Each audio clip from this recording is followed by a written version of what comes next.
কেউ যদি প্রচন্ড ক্ষুধার্ত থাকে, এত বেশি ক্ষুধার্ত যে তিনি আসলে এই মুহূর্তে খাবার না খেয়ে নামাজে দাঁড়ালে তার খাবারের দিকে মনটা ঝুলে থাকবে, এই লেভেলের ক্ষুধার্ত যদি থাকে, আবার অপরদিকে খাবারও এসে প্রস্তুত হয়, তাহলে এই ব্যক্তি আগে খাবার খাবে, তারপরে নামাজ পড়বে।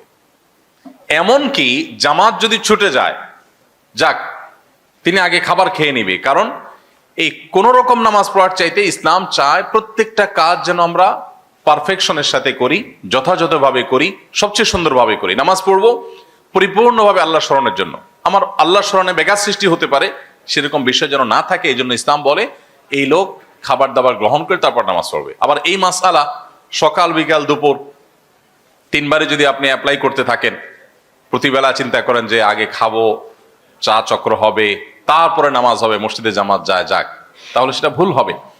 এটা হলো যে ব্যক্তি একেবারে ভয়ঙ্কর লেভেলের ক্ষুধার্ত, খাবারের জন্য তিনি অনেক প্রতীক্ষা ছিলেন, বহু প্রতীক্ষার পর খাবার এসে পৌঁছেছে, তাহলে সেক্ষেত্রে তিনি এটা করবেন।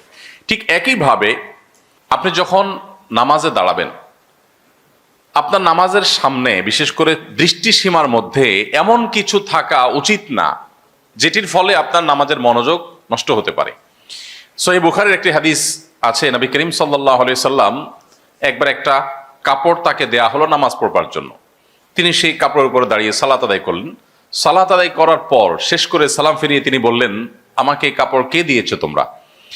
এই কাপড়ে যে পরিমাণ কারুকার্য আছে, এই কারুকার্য আমার নামাজের মনোযোগকে নষ্ট করছিল, বারবার সেদিকে আকৃষ্ট করছিল আমাকে। আমাকে অন্য কোনো কাপড় থাকলে দাও। তখন সেই কাপড়টা সরানো হলো, একটা প্লেন কাপড় দেয়া হলো, তিনি সেই কাপড়ে সালাত আদায় করলেন। এই হাদিসকে সামনে রাখলে আমরা এই প্রশ্ন উত্তর পেয়ে যাব। আজকাল যে সমস্ত জায়নামাজ পাওয়া যায়, বিশেষ করে সৌদি আরবে আমরা উমরা গেলে, হজে গেলে নিয়ে আসি, এই জায়নামাজগুলোর বেশিরভাগই এত বেশি কারুকার্য করা, এত বেশি সেখানে আপনার নানা রকমের রংচং, যে এগুলো আমাদের নামাজের মনোযোগকে যথেষ্ট রকমের নষ্ট করে। ব্যক্তিগতভাবে আমি এই ধরনের জায়নামাজ পারতপক্ষে কখনো কিনি না, এবং কেউ দিতে চাইলেও চেষ্টা করি সেটাকে যথাসম্ভব অ্যাভয়েড করার। কারণ এই জায়নামাজগুলো আসলে নামাজের মনোযোগকে নষ্ট করে। এই জায়নামাজগুলো বেশিরভাগই তৈরি হয় চায়নাতে। তারা আমাদের ধর্মীয় যে দৃষ্টিকোণ সেগুলো যেমন বুঝে না, আবার যে ব্যবসায়ীরা এগুলো তৈরি করায় তাদেরও সে সমস্ত বিষয়ে মাথা ব্যথা নেই। কিন্তু আমাদের নিজস্ব দায়িত্ব আছে, এই জন্য আমরা যথাসম্ভব প্লেন জায়নামাজে নামাজ আদায় করব। প্লেন জায়নামাজে আপনি দাঁড়ালে যে একটা গাম্ভীর্য আসে, যে একটা মনোযোগ আসে, যে একটা আপনার মধ্যে স্থিরতা কাজ করে, আপনি যতই মক্কা শরীফের ছবি থাকুক, মদিনা শরীফের ছবি থাকুক, মসজিদে হারামের ছবি থাকুক, গম্বুজের ছবি থাকুক, এই সকল ছবি আপনার মনোযোগকে নষ্ট করবে। অতএব এগুলো না থাকাই উচিত। প্রসঙ্গত একটু বলি, আপনারা নিশ্চয়ই বিভিন্ন মসজিদের সাথে সম্পৃক্ত আছেন। অনেক মসজিদ আমাদের দেশে, বরং বেশিরভাগ মসজিদে দেখবেন যে মেহরাবের সাইডে এত কারুকার্য, বিশেষ করে অনেক আপনার টাইলস তৈরি হয়েছে আজকাল, যে সেগুলোতে এত নকশা করা, মিনার দেওয়া, গম্বুজ দেওয়া, তারপরে যে কাবার যে ছবি সেটা দেওয়া, এই সমস্ত বিষয়গুলো নামাজের মনোযোগকে যথেষ্ট নষ্ট করে।